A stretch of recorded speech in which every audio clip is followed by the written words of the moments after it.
আমার নাম মিম খালিফা। আমার বাসা কুমিল্লাতে, আমি থাকি ঢাকাতে। ফেসবুকের নাম সবাই আমার ওই যে পম্পম নামেই চিনে, মানে মিম মিম খালিফা নামে চিনে। ওইটা আসলে আমার ভালো লাগছে। আমি নিজে থেকে আমার নামের পিছনে আমি মানুষের চৌধুরী দেয়, মিয়াজি দেয়, অনেক কিছু দেয়।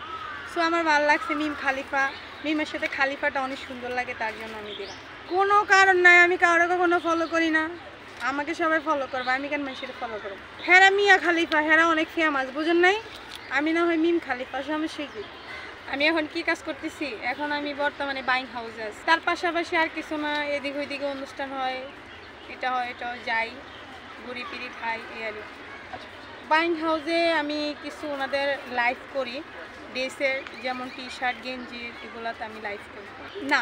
যখন ওনাদের কিছু আসবে বাইরের থেকে, তখন ওনারা আমাকে দিয়ে করে। আমি ভাইরাল হয়েছি, আমি কিছু যে ভিডিও করছিলাম, আসলে ভিডিওর মাধ্যমে আমি ভাইরালটা হয়েছি। এই ভিডিও উল্টাপাল্টা কিছু কথা বলছিলাম, আসলে এগুলো উল্টাপাল্টা না, আসলে মানলে সব কিছু, না মানলে কিছু না। আমাদের বাংলাদেশে একটু সবার কিছু সবাই একটু লাগে, একটু ঝামেলা লাগে, এটা সবাই জানে, সবাই তো আর এক না। তা আমি একটু কিছু কথা কইছিলাম, মানে এই কথাটার কারণে আমি আসলে ভাইরাল হইলাম। আমি একটা ছেলের সাথে রিলেশন করতাম, ও আমাকে ফোন কিনে দিছে, ওর ফোন দিয়ে ওর সাথে কথা বলতাম, ওর সাথে রিলেশন করতাম। ও আমার জীবনের যত কিছু বলি, ও আমাকে অনেক হেল্প করছে। ও আমাকে টাকা দিত, ফ্ল্যাট ভাড়া রাখতো, ও আমাকে ফোন গিফট করছে, এভরিথিং যত কিছু লাগে ও আমাকে সব দিত। ওরা আমি অনেক ভালোবাসতাম, কিন্তু ও আমার সাথে মানে বিমানি করছে লাস্ট পর্যন্ত। কী করবো, তার কপালে নাই, হয়তো হয়ে গেছে। ও যাওয়ার পরে পরে আমি কি করব, ও কইতেছে তুমি যাতে আমাকে এখন একটু পছন্দ কমই করো, আমারে পছন্দ করো না, তাহলে আমার ফোনটা আমাকে দিয়ে দাও। তখন এমন একটা সময় ছিল আমার কাছে 50 টাকা না, 1 টাকা না, আমি কিভাবে ফোন কিনবো? ওরা যদি ফোনটা দিয়ে দিই, 6-7 হাজার টাকা দিয়ে আমি ফোন কিনতে পারবো? কিভাবে কি করব? আর আমি নতুন ঢাকা আসছি, আমার তো আসলে কি করব বলার ভাষা নাই। আমার ফ্যামিলিও অনেক রাজি ছিল ওর সাথে বিয়ে করার জন্য আমাকে, মানে ও তখন করবে না, যখন আমি চলে আসবো তখন ও করবে। তো ও আমাকে বলতেছে ঠিক আছে, তাহলে তুমি আমাকে ফোনটা দিয়ে দাও। ফোনটা দিয়ে দিলে, ওর ইচ্ছা ছিল আমি ওর ফোনটা দিয়ে দিলে আর তো আর ফোন থাকবে না, আমি কারোর সাথে কথা বলবো না, মানে ওর কাছে আমার যাইতে হবে। তো আমার ইগুতে লাগছে, তুমি আমার ফোনটা দিছো আবার নিয়ে গেছো, মানে আমার ইগুতে লাগছে আমি একটা ফোন নিব, কে লেগে আমি তোমার কাছে যাবো? পরে দিয়ে আমি যে কোনো নিজের, আমি আসলে এতটুকু আসছি, এখানে আসছি, আমি এতটুকু করছি, সব কিছু আমার মাধ্যমে। আমি কিন্তু কখনো কারো ফলো করি নাই, কারো থেকে কিছু জানি নাই, কারো থেকে একটু হেল্পও চাই নাই, সব নিজেরটা নিজে করছি, নিজের থেকে নিজে করছি। কখনো আমি কিছু আগে কিচ্ছু জানতাম না, কিভাবে ফেসবুক খোলে, ইমো, হোয়াটসঅ্যাপ কিচ্ছু আমি জানতাম না, মানুষ দিয়ে খোলাইতাম। কিন্তু কখনো কেউ আমাকে সাহায্য করছে, করার পরে নিয়ে গেছে।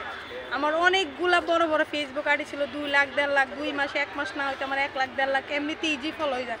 ফেসবুক কোনা, টিকটক কোন, এগুলো সব নিয়ে যায়, কে নিয়ে যায় আমি আজও জানি না। আমি যত আইডি, যত জিমেল দিয়ে খুলি, এগুলো থাকে না, নিয়ে যায়। তো নিয়ে আমার তার কপাল নাই নাই, সবাই আমাকে চিনে, পরিচিতি, এটাই মেন কথা। আইডি যাবে আসবে, কোনো প্যারা নাই, কিন্তু মানুষ তো আমাকে চিনে, মানুষ তো আমাকে ভালোবাসে, সেটা হচ্ছে মেন কথা। তারপরেও আমার ফোন নিয়ে যাওয়ার পরে পরে আমার বোনের ছেলেকে কইলাম আমার তো ফোনটা নিয়ে গেছে, তুই আমাকে কিছু টাকা দিলে আমি একটা ফোন কিনি। ও কো না, আমার কাছে টাকা নেই। পরে আরেকজনের থেকে হাওলাত নিলাম, নেওয়ার পরে একটা অ্যাপসের অ্যাড আসলো, ওই অ্যাপসে টিপটুপ দিলাম। পরে কইলাম কি অ্যাপস দিয়ে খুলবো, আমি ওইটাও পারি না, আমি এত হাবলা ছিলাম, বিশ্বাস করেন, এত হাবলা ছিলাম। অ্যাপসটা আইসি, এটা কীভাবে খুলবো জানি না। পরে একজনের কাছে গেলাম, ওই অ্যাপসটা খুলে দিলে, খুলে দেওয়ার পরে পরে আমি লাইভ করতেছি, এমনিতে মজা করে লাইভ। আমার আবার দেখা যায় এভাবে লাইভ করতেছি।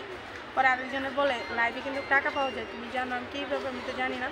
এটা আমার কাহিনী, আবার মনে করেন না মানে ওই যে ওটার জন্য, এটা আমার কাহিনী। আমি কিভাবে নিচে থেকে মানে এত দূরে আসছি, মানে কিভাবে আসছি আমি ওইটা কইতেছি। আমি কোনো খারাপ কাজও করি নাই, কোনো উল্টাপাল্টা ছেলেদের সাথে রুম ডেট করি নাই, কারো রুমেও জানি কিচ্ছু করি না। আমি কিভাবে আসছি আমি ওইটা বলতেছি আপনাদেরকে, ঠিক আছে? জানে এটা আসলে ওই লাইভ করতেছি, পরে আমাকে বলছে ওই লাইভে কিন্তু টাকা পাওয়া যায়। তো আমি তো কীভাবে, তুমি লাইভ করতে থাকো, মানুষে গিফট করবে, তুমি টাকা পাবো। ওনার কথা শুনে ফলো করতেছি, করার পরে হ্যাঁ করতে করতে আমি 8,000 টাকা পাইলাম মাস শেষে। আমি করে 8,000 টাকা তো অনেক বেশি হলো, 8,000 টাকা পেলাম। 8,000 টাকার মধ্যে আমি ফোন একটা কিনলাম। ফোন কেনার পরে ওটা দিয়ে লাইভ করতে করতে কন্টিনিউ একটা রুম নিলাম মেয়েদের সাথে। নেওয়ার পরে দেখতেছি আমি যে লাইভ করে, পাশে মেয়েরা চিল্লাচিল্লি করে, অনেক ঝামেলা হচ্ছে। তো রুমটা ছেড়ে দিলাম। নেক্সট মাধ্যমে আমি 2 রুমালা একটা ফ্ল্যাট নিলাম। আমি ফ্ল্যাটে থাকতেছি, নিজের মতো লাইফ করতেছি, যা হোক আল্লাহর মতো ভালো ইনকাম করতেছি, করতে করতে যা হোক ভালো করলাম। এখন ফ্ল্যাট নিয়ে থাকতেছি। ওইখান থেকে কিন্তু আমি ভালো কিছু করছি। আজকে আমাদের একসময় কিছু ছিল না, আলহামদুলিল্লাহ এখন আমাদের সব হয়েছে। শুধু মানুষের দোয়া আর বাবা মার দোয়া, বোঝেন নেই, উল্টাপাল্টা কিছু করি নাই, কিন্তু অনেক কষ্ট করে আমি এখানে আসছি, ওই কাজ করি।